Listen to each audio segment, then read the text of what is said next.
Hello everyone, welcome to the channel बायलेडर। तो हम सबको पता है कि 4 मई 2025 नीट की जो एग्ज़ाम हुई थी, उसमें एमपी के स्टूडेंट्स ने जो इंदौर और उज्जैन से हैं, उनने पिटिशन फाइल की थी कि उनके कुछ सेंटर्स में पावर कट हो गई थी, जिसकी वजह से पेपर देने में उनको बहुत सारी डिफ़िकल्टीज़ आई थी।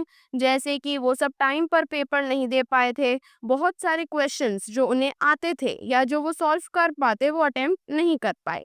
लास्ट हियरिंग में हमें पता चला था कि जो एमपी हाई कोर्ट है उनने 75 स्टूडेंट्स जो इंदौर और उज्जैन सेंटर से हैं उनके रिजल्ट पर स्टे लगाया था और एनटीए को डायरेक्ट किया था कि आप जिनकी पिटिशंस फाइल हुई हैं उन सब को छोड़कर आप बाकी सारे स्टूडेंट्स के रिजल्ट को ऑन टाइम रिलीज कराइए।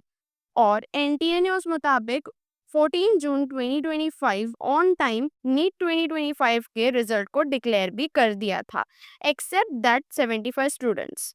कल 30 जून 2025 को एमपी हाई कोर्ट में फिर से हियरिंग थी, जिसमें हमें पता चला कि जो 75 स्टूडेंट्स हैं जिन्होंने प्रोविजनल आंसर की और ओएमआर शीट आने से पहले जो कि 3 जून 2025 को रिलीज हुई थी, उससे पहले पिटिशन फाइल की थी, उन 75 स्टूडेंट्स के लिए रीनीट कंडक्ट कराया जा रहा है। ये रीनीट कब कंडक्ट होगा उसका फाइनल डिसीजन एनटीए जब देगा तब I will update you accordingly. Yes, but हम ये नहीं कह सकते हैं कि रीनीट होगा ही, क्योंकि किसी को नहीं पता। अब हो सकता है कि एनटीए जो है इस पिटिशन को और सुप्रीम कोर्ट तक ले जाए कि ये कैसे हो सकता है।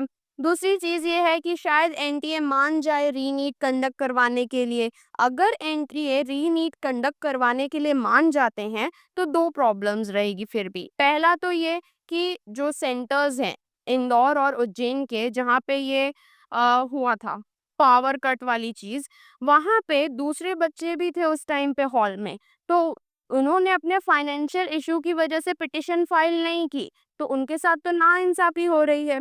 और दूसरी प्रॉब्लम ये आ सकती है कि अगर रीनीट कंडक्ट हुआ, तो क्या पता कि एनटीए जो है सेम नीट 2025 वाले लेवल का पेपर बना रहे हैं, क्योंकि अकॉर्डिंगली नीट 2025 कंपैरेटिवली थोड़ा हार्ड था, तो स्कोर कार्ड में चेंजेस आ सकते हैं।